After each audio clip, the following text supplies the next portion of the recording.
I remember when I was a freshman in college that I heard one of the professors make this comment. He said, "A man with an experience is never at the mercy of a man with an argument." And I was impressed by that, although I really didn't think deeply about it. And I thought back on that statement many, many times thereafter, and gradually came to the realization that the statement really isn't all that sound. Because even if we have an experience that is powerful and life-transforming, that experience is still open to interpretation and to evaluation and to analysis. And it's possible for any one of us to have a profound experience that we misunderstand profoundly. And of course, the most significant experience that I ever had in my life was the personal experience of my conversion to Christianity. My conversion to Christianity was one of those Damascus Road affairs, where it was sudden, it was dramatic, and in a sense catastrophic. Not catastrophic in the negative sense, but catastrophic in the sense that it created a massive upheaval in my life. And I was so excited about my conversion to Christ that I went immediately and told every friend of mine, in fact every person that I met. If I was riding a bus, I would talk to the person who was sitting next to me, because I couldn't imagine why anybody in the world wouldn't be thrilled to hear about this exciting thing that I had discovered in my life. I really felt like a person who had discovered the pearl of great price and thought that everyone had an equal admiration for that sort of jewelry as I had recently acquired. But I soon discovered that in fact that was not the case. And people, in many cases, simply didn't believe what I was saying, and others found it necessary to explain for me my experience. They would criticize it, they would analyze it, they would deny it. And the argument that I heard, I think, more often than any argument, was this. They said, "R.C., don't you see what has happened to you? What has happened to you is that you have come to religion because you needed some kind of crutch to assist you through life. You needed what Karl Marx had called the opiate for the masses, some kind of bromide that would make the difficulties of your existence more bearable. And so, out of some deep-rooted psychological need of one kind or another, you have entered into this religious experience." And they said, "Don't you realize that what you've done is that you've allowed fantasy to replace reality? That you have experienced a common error of the creative imagination of human intelligence that the psychologists call wish projection. Because you want to believe in God, because you want to believe that there's someone out there who will cleanse you of your sense of guilt that has tormented you, who will deliver you from the fear of death, who will promise you significance and meaning in your life and all of these things, that you have projected that wish into a reality and have now, therefore, taken up the crutch of religion." I found that one of the most disturbing and troubling questions that I had to grapple with as a young Christian, because I knew that there was an element of truth contained, to a point at least, in the inquiry. I couldn't deny that I wanted my faith to be true. I couldn't deny that it would have been personally devastating for me to discover the next week or the next day that I had put my faith in Christ in vain. I could not deny that I wanted it to be true. I certainly wanted to know that I was forgiven of my sins. I certainly wanted to know that there was a heaven. I certainly wanted to believe that there was a God who said that my life was meaningful and significant. And I couldn't deny those things. But there were plenty of friends of mine in the academic world particularly who had no problem denying those things. And I became a philosophy major and spent most of my time reading the writings of skeptics rather than of believers. And then later on, when I was teaching at Temple University in Philadelphia at the Conwell School of Theology, one of the elective courses that I taught there was for upper level students, for graduating seniors. And I taught an elective in the philosophy of atheism. And what I did in that course was I required that the students read the primary sources, the primary documents of what are usually considered to be the most formidable critics of historic theism and Christianity. I made them read, for example, the writings of David Hume, of Ludwig Feuerbach, of Karl Marx, of Sigmund Freud, of Walter Kaufmann, of Albert Camus, of Jean-Paul Sartre, of Bertrand Russell, and so on. And that it was a requirement of this course that we would read the arguments of the atheists and then try to grapple with their particular assertions. Now, one of the things came through very loudly and very clearly in that analysis, and that is that in virtually all of those philosophers whom I have mentioned, at one point or another, they came to the conclusion that the reason why people believe in God is fundamentally driven by some psychological need. That is, psychological need is the mother of all religion. And I was interested particularly in 19th century philosophical thought. The 18th century had witnessed the what was called in Germany the Aufklärung, the Enlightenment, and one of the main precepts of the European Enlightenment was the principle espoused by the French encyclopedists, who said that now with our advances in modern science, the God hypothesis is no longer a necessary hypothesis to explain the origin of the cosmos or the beginnings of human life. Now we can look to other natural causes to explain the universe without appealing to primitive forms of religion as a basis for reality.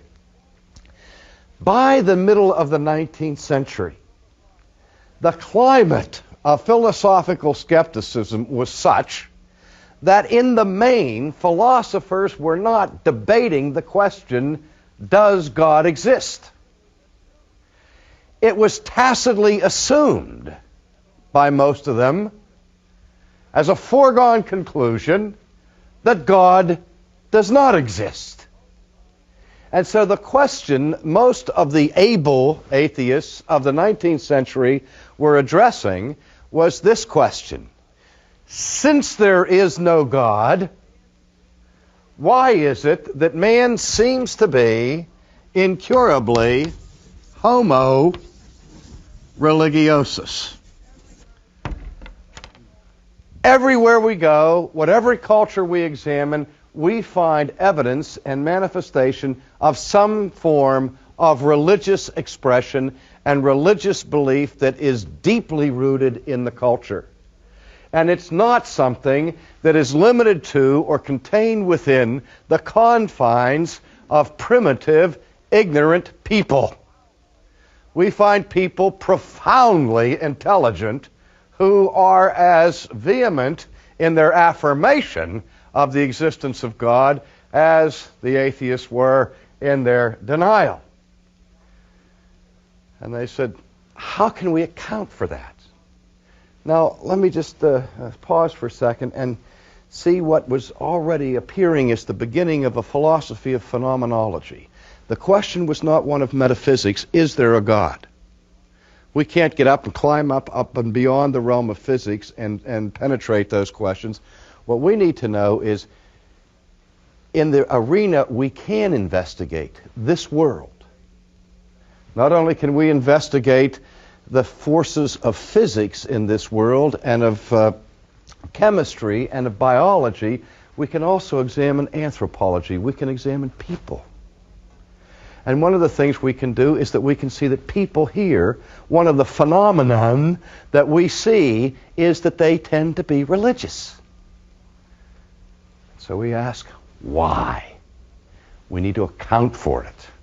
Just as a scientist in his laboratory has to give some kind of sufficient or efficient causal explanation for the data that he examines, so these historians of thought were trying to come up with a causal explanation for the advent of religion. And ladies and gentlemen, virtually every one of these people came up with some explanation rooted and grounded in psychology. Feuerbach, he noticed, for example, that no matter what culture he examined, the cultural expressions of their religion tended to depict gods that looked like mirror images of the people themselves. That if they went to an Aborigine native in Australia, their deity looked like an Australian Aborigine rode around in a canoe. If they went to an outpost in Alaska, they would find that their deity was described to look like an Eskimo. And it seems that the people began to create God in their own image, rather than understand themselves being created in God's image. And so Feuerbach said, all that God is, in our concept, is a projection of human characteristics elevated to the super or to the nth degree, sort of as a cosmic Superman. We understand power as a human trait. We just absolutize that, and we say God is omnipotent, all-powerful. We understand that human beings are capable of knowledge. They have science. We raise that to the nth degree and say God is a being who is omniscient. He has all knowledge, and so on. Karl Marx, as you well know, sought an economic explanation for the advent of religion. He said that the history of mankind is basically the history of the conflict of economic clashes between economic groups and so on. And he says in any world, in any society, those who control the wealth will always be in a minority, and the poor will always be in a majority. And the problem that the wealthy have is simple. How are we going to control the masses? How are we going to stop the masses from rising up in rebellion, attacking us, and taking the wealth and distributing it equally among themselves?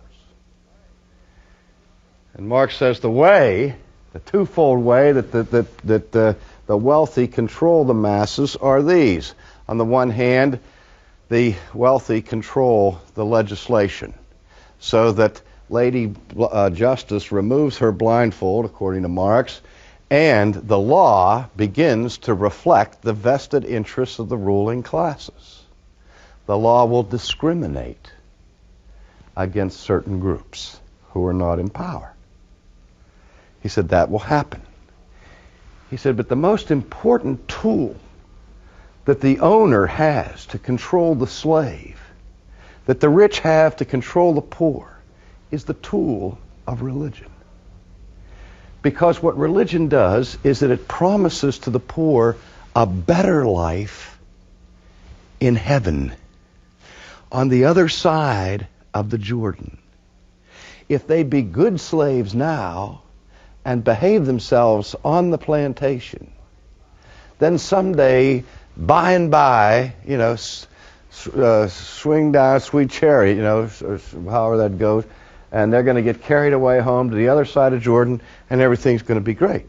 But in the meantime, they have to be humble, and they have to work, and they have to mind their own business, and they have to behave themselves, while the rich man enjoys all of the wealth here and now.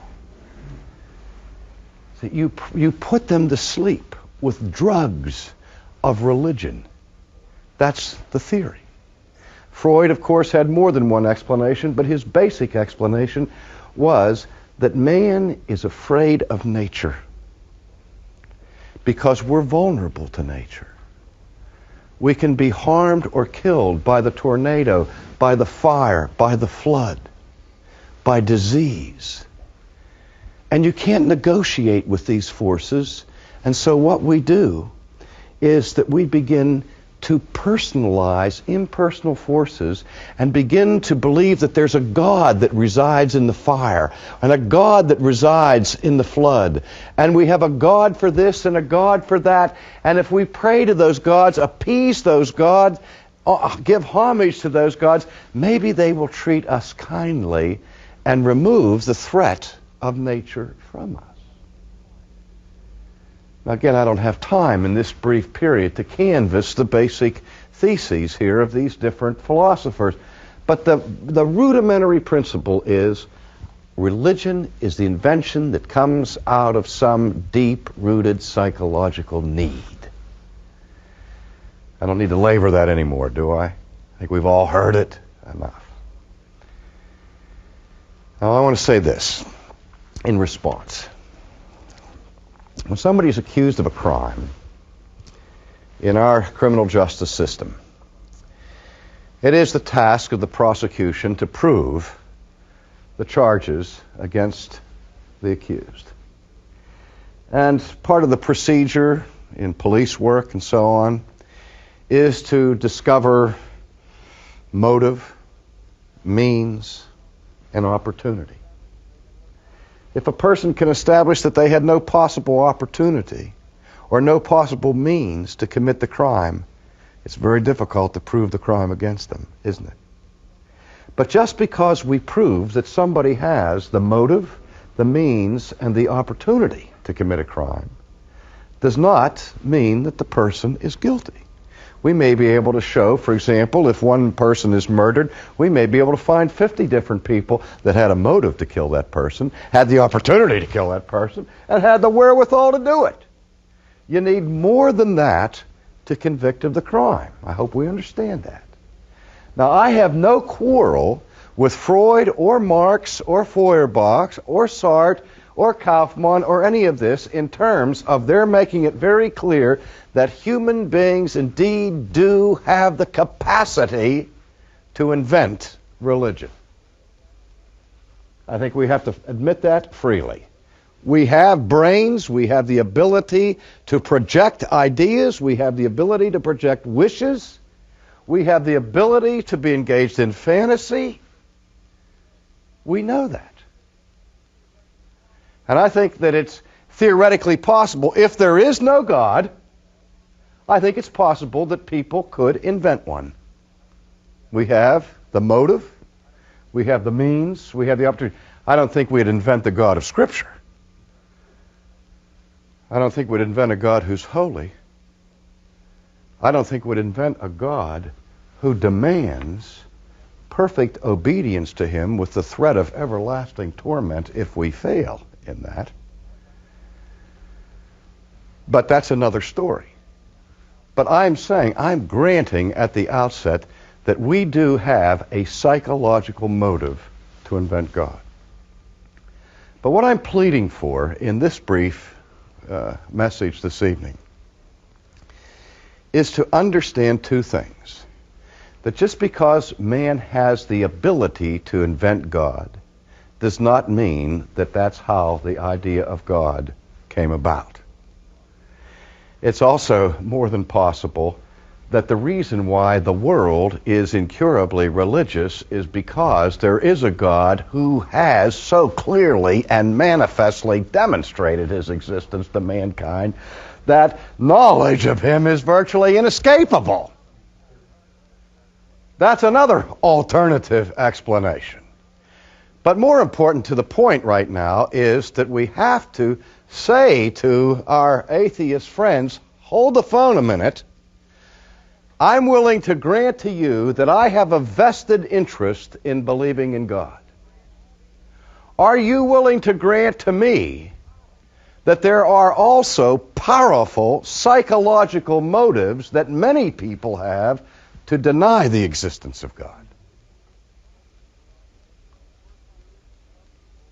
That the worst news that some people I know could ever discover is that there's a God who will hold them accountable for their lives.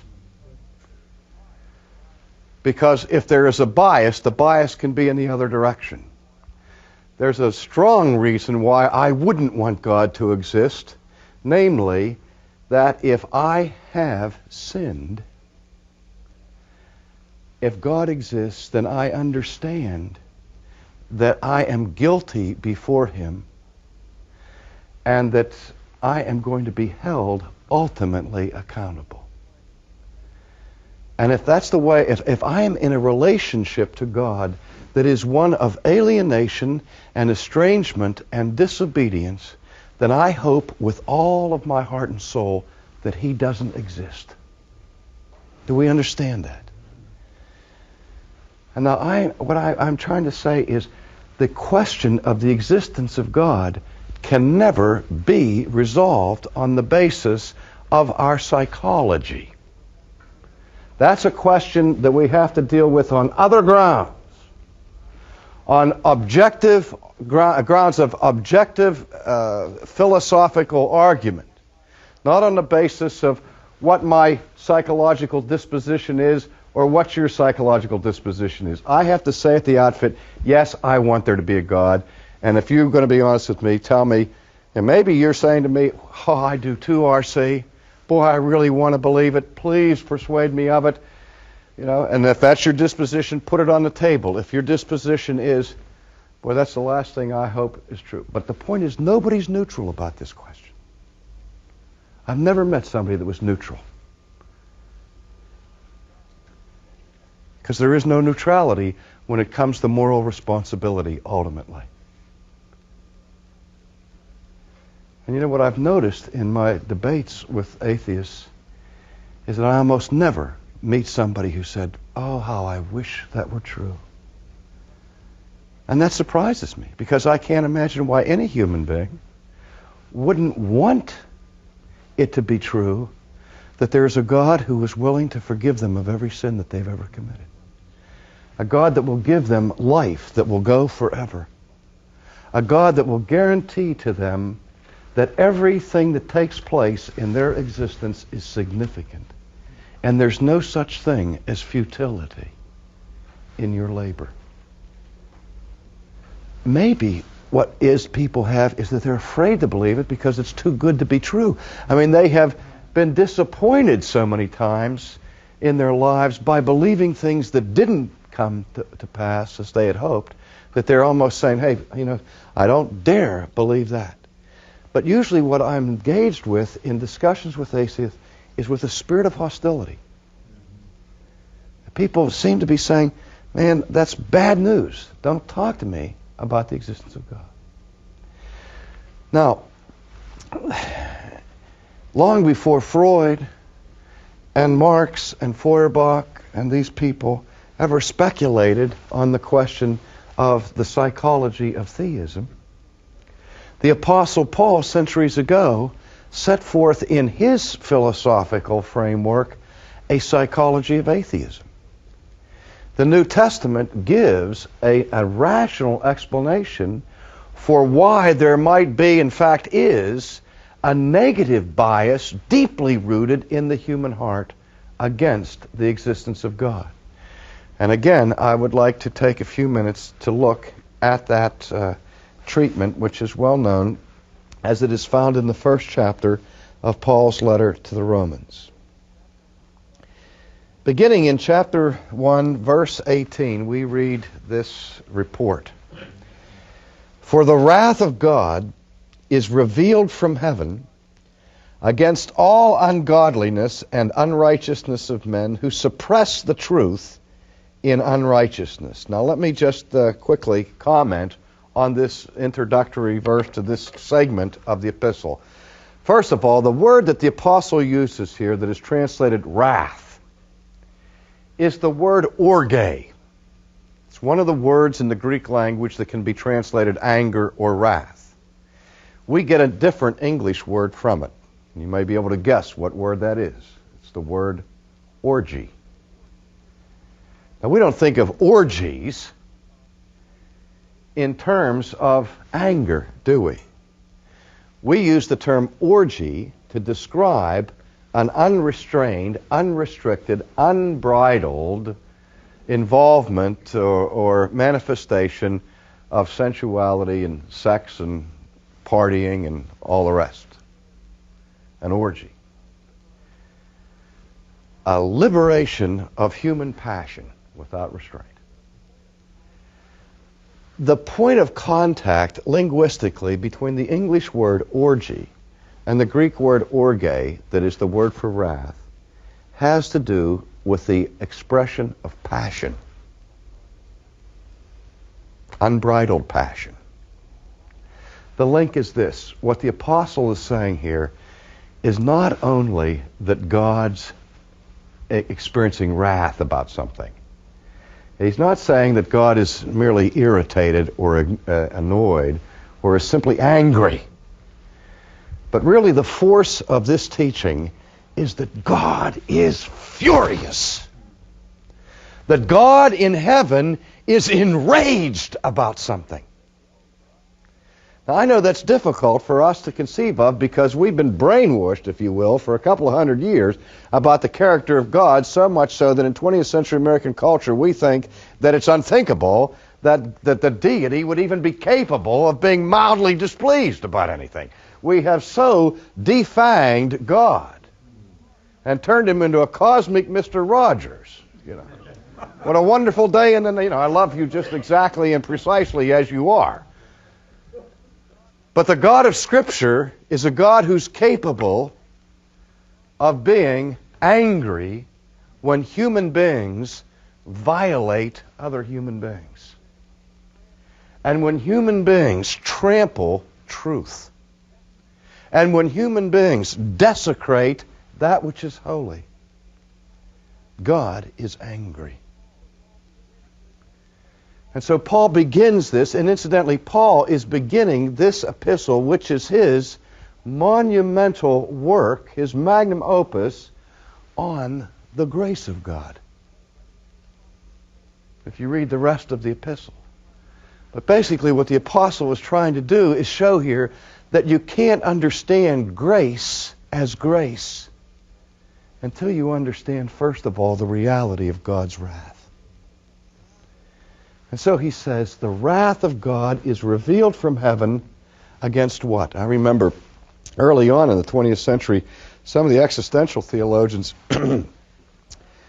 reacted against the maudlin sentimentality of 19th century theology that had stripped God of any capacity for anger, and then got so intoxicated with their rediscovery of the wrath of God that they said not only is God's wrath real, but at times it's irrational. That there's a demonic element to God himself. There's a shadow side to God's personality. Almost a Jekyll and Hyde thing, yin and yang, good and evil, within God himself. And he has these temper tantrums. Now, the idea of an irrational eruption of anger in God himself would indicate God's becoming violently angry with no just cause. Arbitrary wrath. Flying off the handle for no good reason. But that's not what Paul is talking about. He says, the wrath of God is revealed from heaven against all ungodliness and unrighteousness of men. There is a reason for his anger. It's a twofold reason. This is really a hendiades as a Greek structure here in the language, which it simply means that two different words are used to point to one particular problem. What Paul is saying, get this, think carefully, is that God is enraged because of a particular sin that God regards as both being unjust and irreligious. It's unrighteous and ungodly. It's not only unethical, but it is irreverent and blasphemous. There's one sin that Paul has in view here. Listen to what it is. Who suppress the truth in unrighteousness. If you want to know what ignites the fury of God, it is the suppression of his revealed truth. My translation, at least, uses the term suppress. Some of you have different translations, and other translations that I've read of that text in Romans say that some who hold the truth in unrighteousness. I've read repress the truth. I've read hinder the truth. I've read stifle the truth. The verb is the verb that comes from the Greek word katakain. Katakain, which means to hold down against resistance. It's the term that is used in the New Testament when the apostles are held against their will in prison. They're incarcerated. The image that the verb suggests is this. If there were a giant spring with heavy, thick coils, and for me to compress that spring, I would have to press down upon it on all my might. But the only way I could keep the spring down is if I kept pressing down on it, because the moment I released the pressure, the spring would come back up. Katakain. It has a positive meaning when Paul admonishes his disciple Timothy and says to him, hold fast that which you have received. It's the same verb. Hang on to it. Don't let it go. Exert all the power you can to keep it in your grasp. That's the force of this verb, katakain. But again, Paul says that God is angry because people are suppressing unrighteously, immorally, unethically, some kind of truth. What kind of truth? Is it some kind of political conspiracy that's been covered up? Is this Watergate that we're talking about in the first century?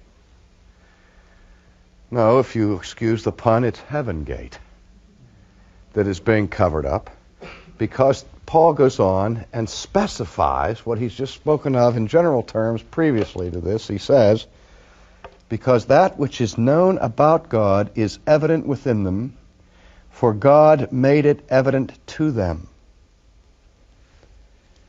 He's talking about the knowledge of God.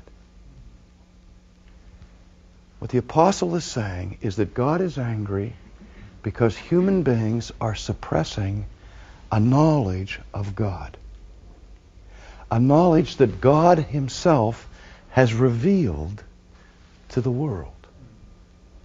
And what he says here, again, in verse 19, because that which is known about God is evident within them, for God made it evident to them.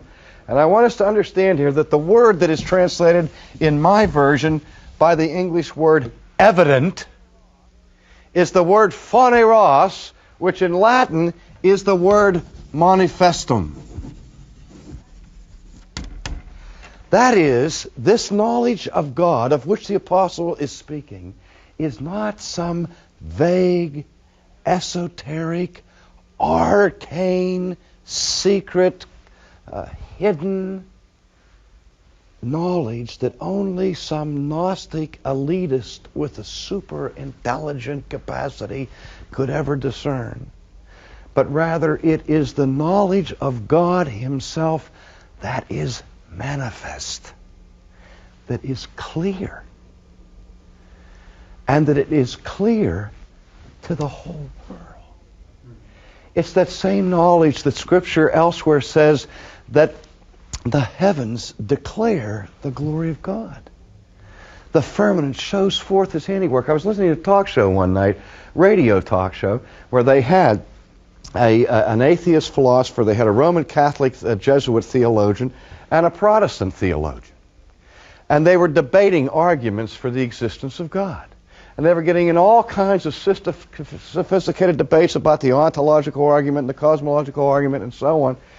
And then they started receiving phone calls. And they got a call from a woman who was obviously uneducated and unsophisticated. And she used broken grammar and poor grammar to express her protest. I don't know what's wrong with you people. Why don't you just go outside and open your eyes? You know? She was saying, it's clear. It's manifest. How can you miss it? People say to me, he said, Sproul, do you think you can prove the existence of God? I said, with the greatest of ease. They said, give me some evidence. I take my shoe off. I said, look at that. That proves conclusively, compellingly, demonstratively the eternal existence of Almighty God. Oh, they say, you mean you're giving probable evidence? No, I'm giving certainty. I said, why?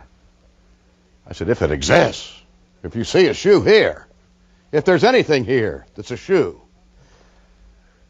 then something exists necessarily. Something has the power of existence in and of itself, eternally, or the simplest child can understand nothing could possibly exist now. Because if there was ever a time when there was nothing, this is a manifest impossibility.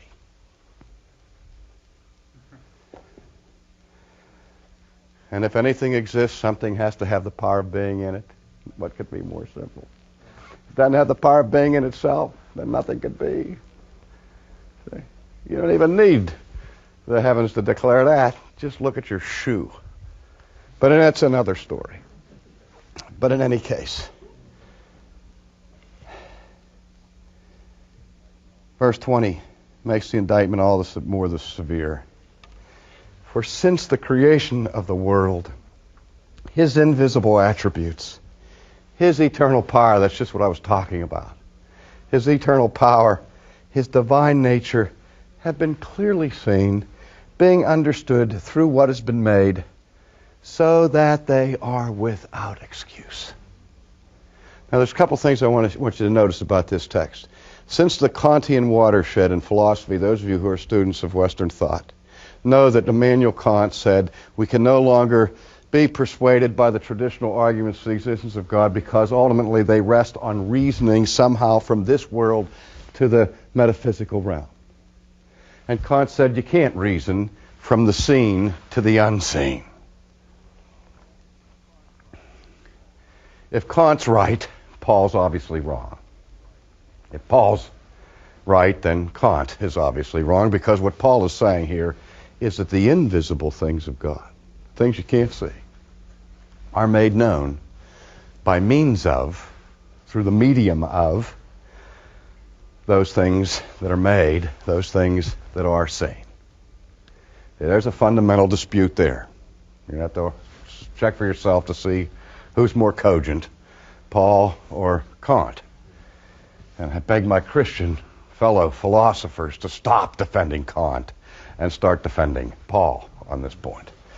But in any case, Paul says that the invisible attributes of God, namely His eternal power and divine nature, have been clearly seen and understood through, by means of, what has been made, so that they are without excuse. See, this is not simply an amoral, intellectual question.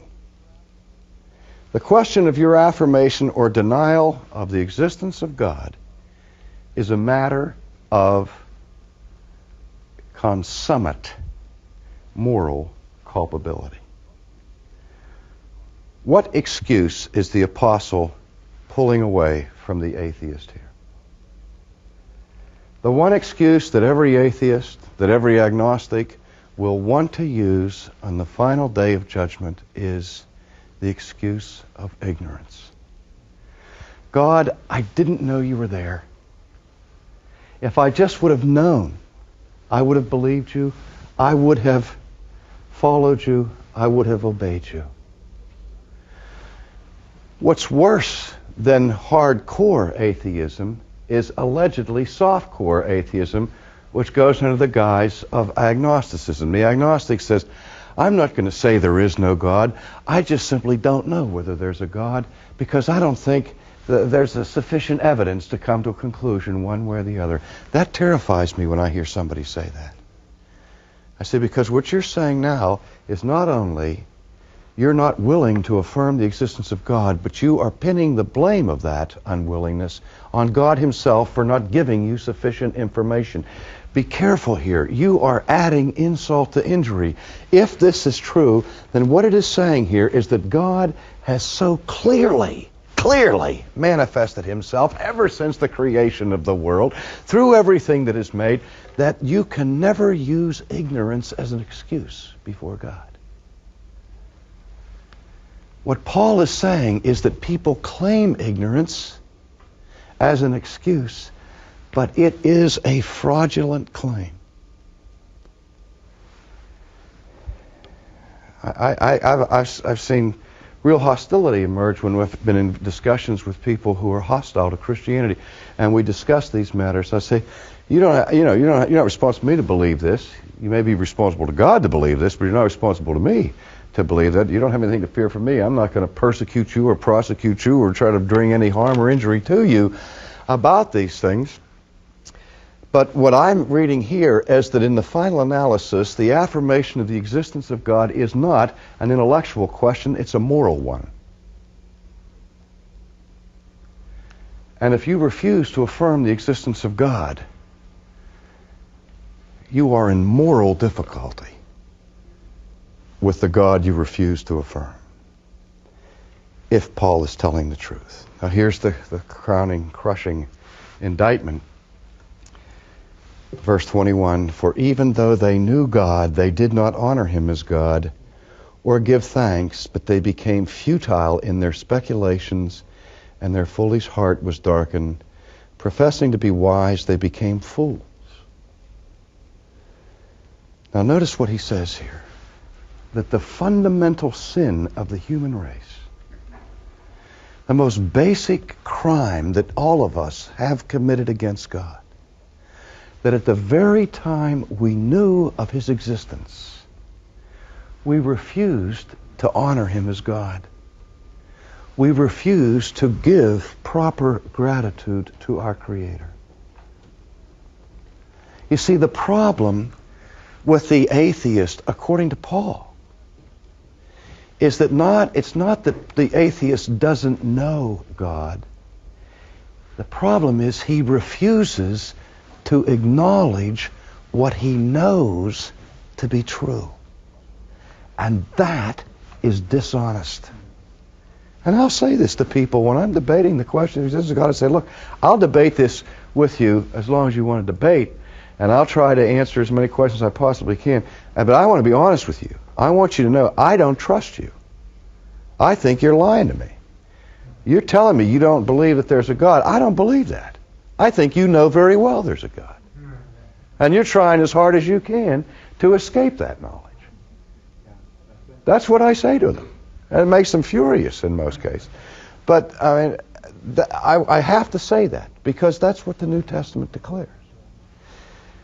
Paul's not pulling any punches here. And he goes on to say, and here's where the psychology comes in.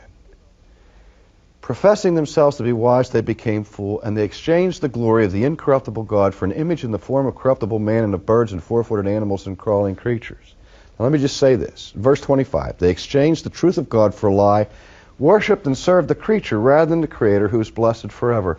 Ladies and gentlemen, what man usually does with the revelation of God is not turn it into atheism. Our normal reaction to God's divine revelation in nature is to turn it into religion. But a religion of idolatry, where we worship a creature rather than the Creator. And we can do it in the Christian church. When we talk about the sovereignty of God and we talk about the holiness of God and people respond and say to me, I don't believe that stuff, my God's a loving God and all of that stuff, I say, you sure your God isn't an idol? Your religion, I mean, we all have a basic propensity towards idolatry. That's where we all are coming from. If we would take these categories that Paul has used here in Romans and translate them into modern psychological nomenclature, here's what it would look like. In many views of psychoanalysis, psychiatrists and psychologists are interested in traumatic experiences and the damage they do to us unconsciously, to our psyche. There's constant probing into the secrets of our past to see where we experienced trauma as children and how that baggage can be carried through our entire lives. For example, I may go to see a psychiatrist or a psychologist, and I'm greatly distressed about something, and he begins to take my family history, and he not only listens to the words that I say, ladies and gentlemen, he pays attention to my nonverbal communication. He may ask me about my dreams. He may ask me to take some Rorschach ink blot tests, you know, like the guy that went to the psychiatrist and he gave him all these ink blot tests, and every time the guy saw an ink blot, he gave some erotic sexual explanation. And finally, when it was all done, you know, the psychiatrist said, I can see you're really hung up on sexual imagery. And he said, why do you say that? He said, because every one of these things you interpret it in a sexual manner. And the guy said, well, you're the one that showed me all the dirty pictures. But we understand that we can communicate in other ways besides words. And if that psychiatrist is taking my history and he says, how do you get along with your mother? And I say, Mother? I always got along great with Mother. My mother and I were terrific. I love Mother with all of my heart. And every time I say Mother, I do that. He's reading my body language is saying something exactly the opposite from my words. And the idea with repression is this: that I have a tendency as a human being, if I have a scary experience, an unpleasant experience, a traumatic experience, to try to take the memory of that and bury it as deep as possible into my subconscious. But what modern psychiatry understands is that no matter how much I seek to hold it down, to hinder it, to incarcerate it, to suppress it, or to repress it, that repressed knowledge does not annihilate the memory. It may not be in the conscious mind, but it's there. And like Freud used to say, it's like if you expelled a boy from class, from school, and once you send him out of the classroom, he runs around out in the playground and he picks up pebbles and he comes out, starts throwing little stones at the window to let everybody know he's still out there. Well, those traumatic memories that we have are like the little boy. They keep throwing stones up. And we start getting, we get these uncomfortable symptoms from the past and we're not even aware why. It's because repressed knowledge seeks to come back to the surface. But when it comes up, ladies and gentlemen, it comes up disguised. It'll come out in a dream, in a strange symbol, in a strange tick or gesture, because it is too scary to come out in the form it went in. And so what we do is that we bring it back out, according to modern psychiatry, in a substituted form that is less threatening. We exchange the original idea for a counterfeit. This is exactly what the Apostle Paul is saying is the fundamental psychology of the human race with respect to God. That the scariest thing to a sinful person in all of the world is the holiness of God. And when God reveals His righteousness and His holiness to us, that is so scary to us that what we do is that we bury it as deeply as we possibly can in the depths of our psyche, but it cannot be destroyed. And there's a relationship between katakain in verse 18 and in the word metalosso in verse 25, which means exchange. We repress, then we exchange. We exchange the truth of God for a lie. We exchange the majesty of God for an idol. We exchange the law of God for human religion or for the denial of God. Because we have a deep psychological bias against a God who is holy. I remember reading a sermon by Jonathan Edwards where he titled it, Man, Naturally God's Enemy. He said there were certain things about God that men don't like. God is holy. He is all-powerful. And we don't like someone who is so holy to also be more powerful than we are. And he goes on to some other reasons for that, and then he says the thing we also hate is that God is immutable. And I thought, why? Why does that bother us, that God is immutable? Because Edwards says, you know, if I find a holy man, I may be able to bribe him and corrupt him and make him just like me. If I find a powerful man, a holy man who is powerful, he can get old and die. But God doesn't get old and die.